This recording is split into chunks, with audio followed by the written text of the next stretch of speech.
In this video, we are going to review Unit 2, 5th grade Unit 2, Fractions as Quotients and Fraction Multiplication. So we're going to go over a few problems that we have here. Not all of them, just a few of them. So here we have one, for example. Here we have, find the area of the shaded region. Explain or show your reasoning. Okay, so how do we find the area of the shaded region? Well, we know that to find area, what we have to do is length times width. The area of a rectangle equals length times width. So we're going to go over here, we're going to calculate the length, which says that it's 5. So 5, so area equals 5 times, well, what is this side length over here? Well, we know that from here to here is one whole, but it says shaded region. So we are only going to calculate the shaded region here, which is 3 out of 1, 2, 3, 4. So 3 out of 4. So the area is 5 times 3/4. And that is going to give us 15 fourths. So now from here, we can either leave it like this, so 15 fourths square units, or we can also convert this into a mixed number. And to do that, all we're going to do is that we're going to divide 15 into 4, because fractions are division, right? So we can ask ourselves, how close can we get to 15? So that would be 4 times 3, right? So 4 times 3 can give us 12. Okay, so now we have 3 left over here. So that means that our answer is going to be 3 wholes, and 3 left over, remainder of 3 fourths. That's our denominator, fourths. So 3 3/4 square units is our area. Okay, now let's look at this problem here, where it's asking us to write at least 4 possible expressions that represents the area of the shaded region. Okay, so let's go ahead and write some of these expressions.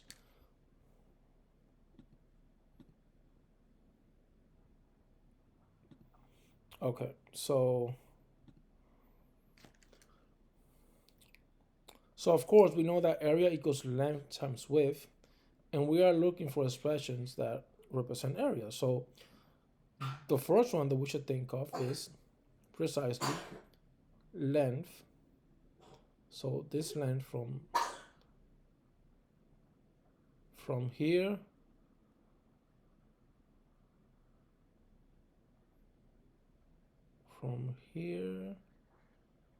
to here, and from here to here.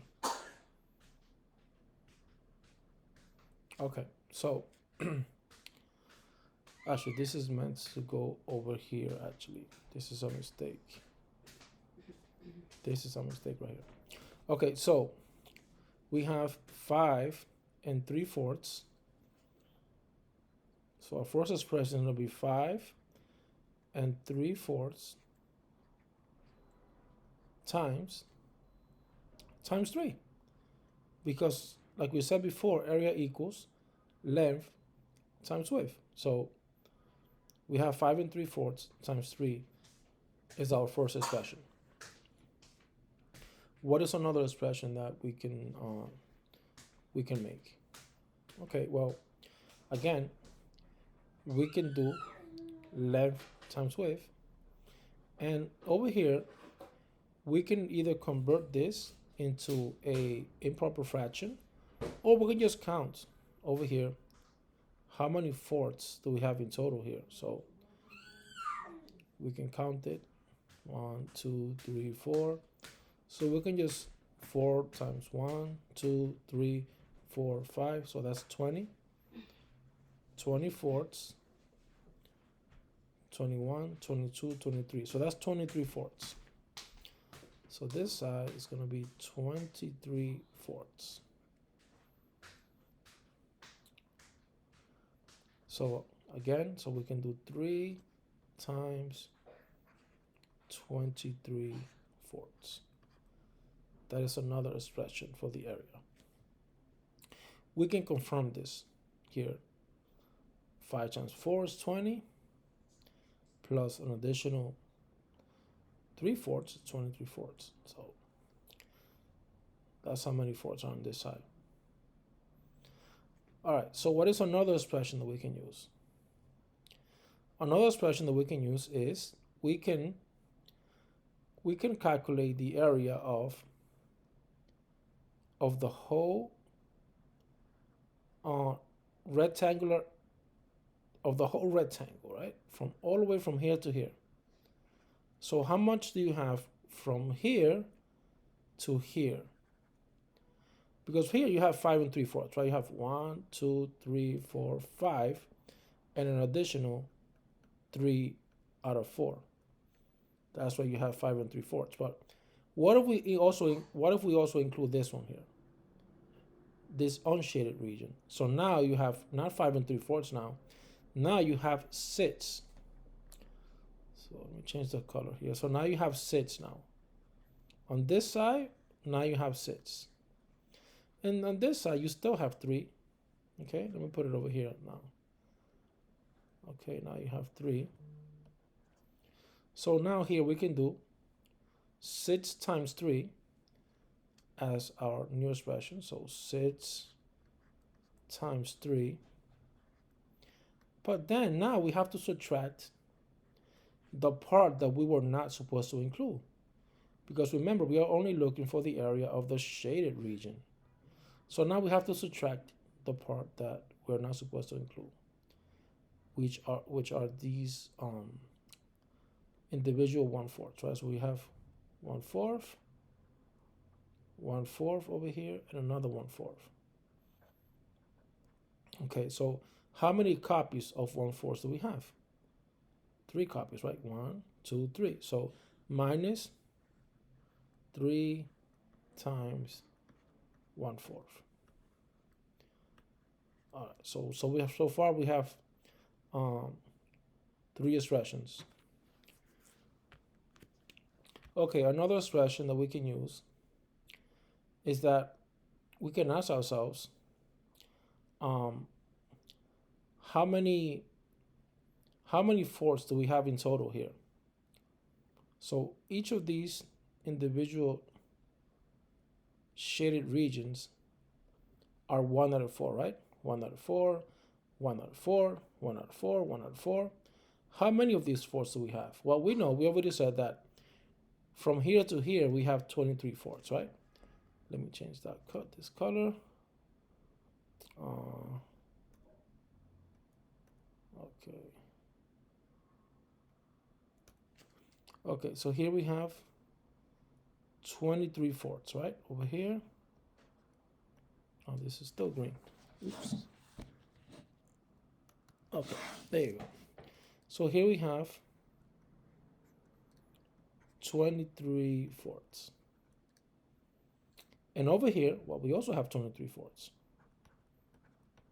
23 fourths.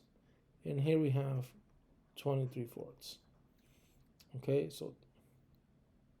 so how many fourths do we have in total? We can either count all of these individually, or we can just add 23 3 times. Okay, so let's go ahead and do that. We're gonna multiply 23 times 3 to see how many total fourths do we have here.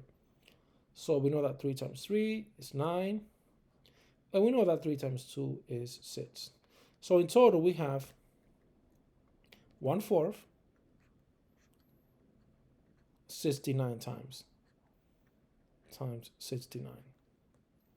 So this will be another expression that we can use. And of course, you can also multiply this out. You do 3 times 5 plus 3 times 3/4 as another potential expression that we can use here. But let's just stick with these four for now. Okay. Next, I want to show you this problem.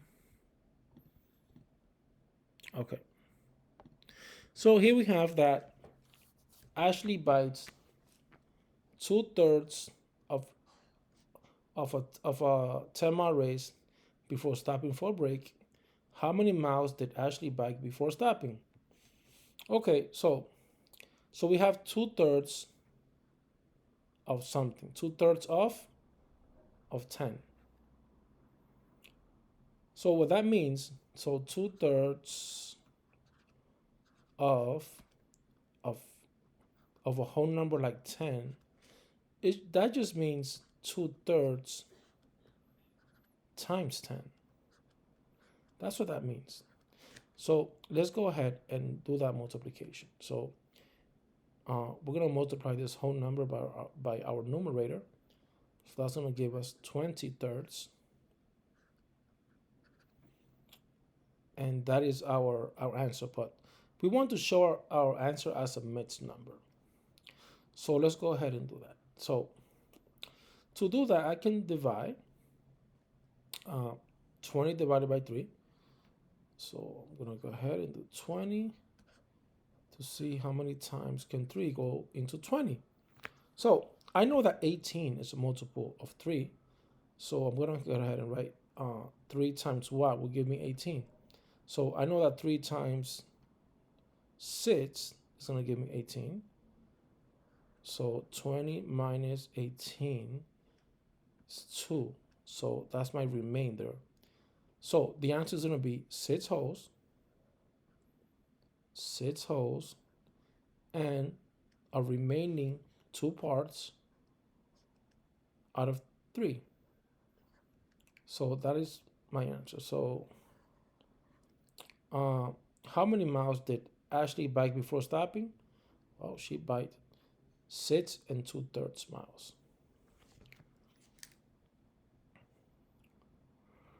Okay, let's take a look at the next problem that I want you guys to see. Okay, let's take a look at this one. All right. So here we have that 3 students represented this problem with expressions that each match the situation and diagram. Sophia has 2/5 of a 3-pound bag of flour for a baking project. How many pounds of flour does she have? So this is the problem, and this is the diagram that represents the problem. So we understand that 3 students represented this problem with expressions that each match the situation and the diagram. So these are the 3 students. We have Jeremy, Brian, and Michael. And this is Jeremy's expression, 3 times 2/5. This is Brian's expression, 2 times 3 divided by 5. And we have Michael's expression. That is 3 times 2 times 1/5. So let's take a look at the first question for this problem. So A and B are associated with this data here. So it says choose one student's response and explain how it matches the situation in the diagram. So all we have to do is choose one, but I'm going to show you all 3 regardless. Okay, but it's just asking us to choose one. So let's start with Jeremy's expression here. Well, I noticed that there are 3 rectangles, and in each rectangle, 2 out of 5 is shaded, as you can see here. So there's your 2/5 over here, 2/5, 2/5, and 2/5 over here. And you have that 1, 2, and 3. You have that 3 times. So here you can obviously see that there are 3 groups of 2/5. So you should write over here, choose one student's response and explain how it matches the situation in the diagram. Well, I'm not going to write it all for you, but you can just write that I noticed that there are 3 rectangles.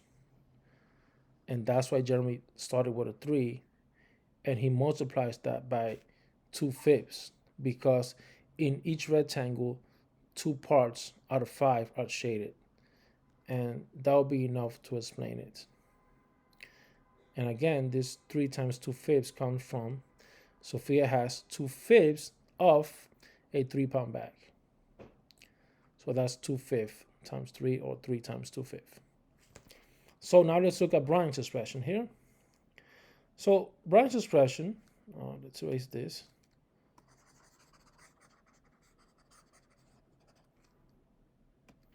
Brian's expression says you have 2 times 3 divided by 5.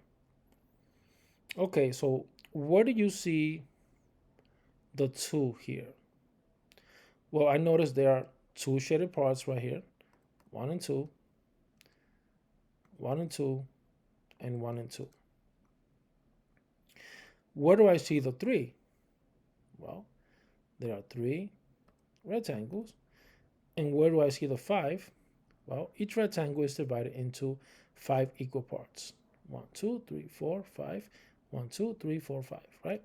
So that means that what we have over here is,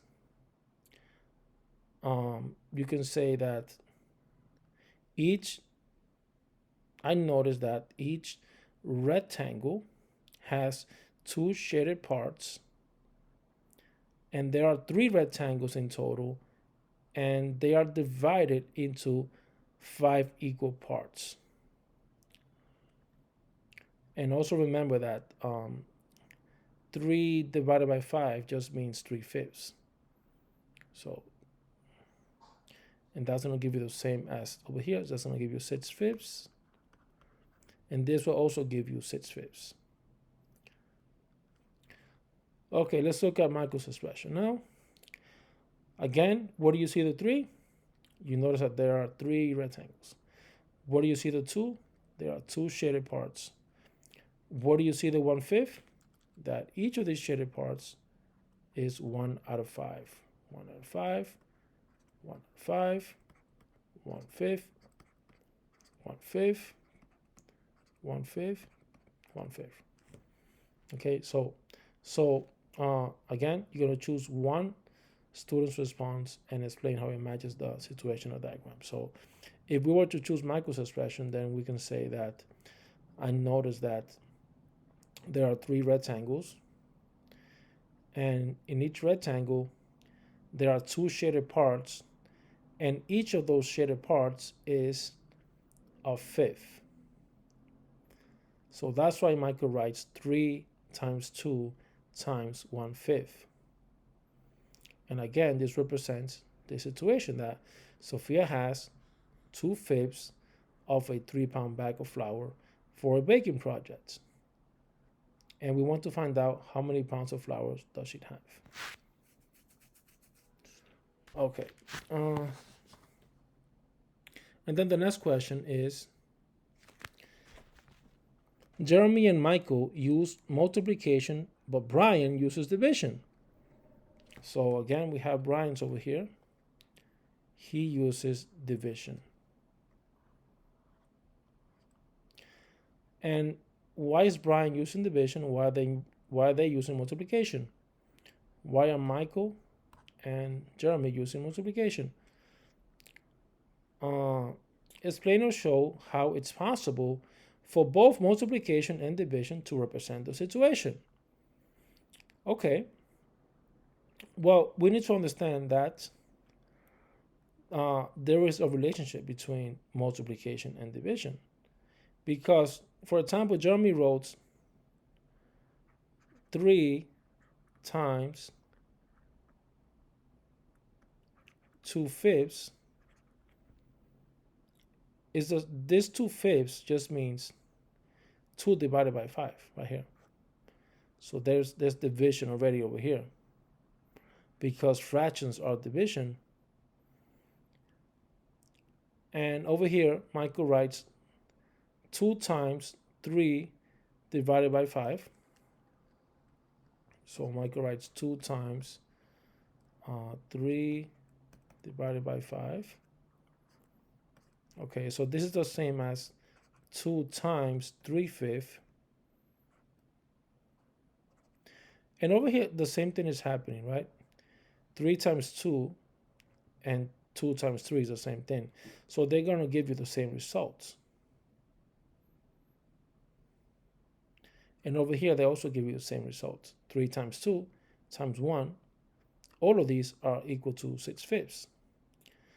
So we have to explain this, right? Or show this. So we notice that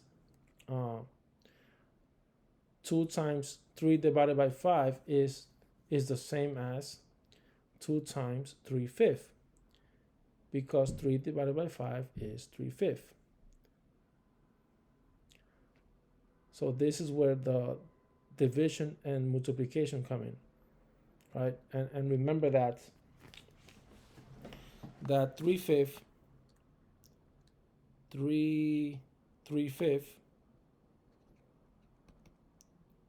can also means multiplication, right? Because that means that you have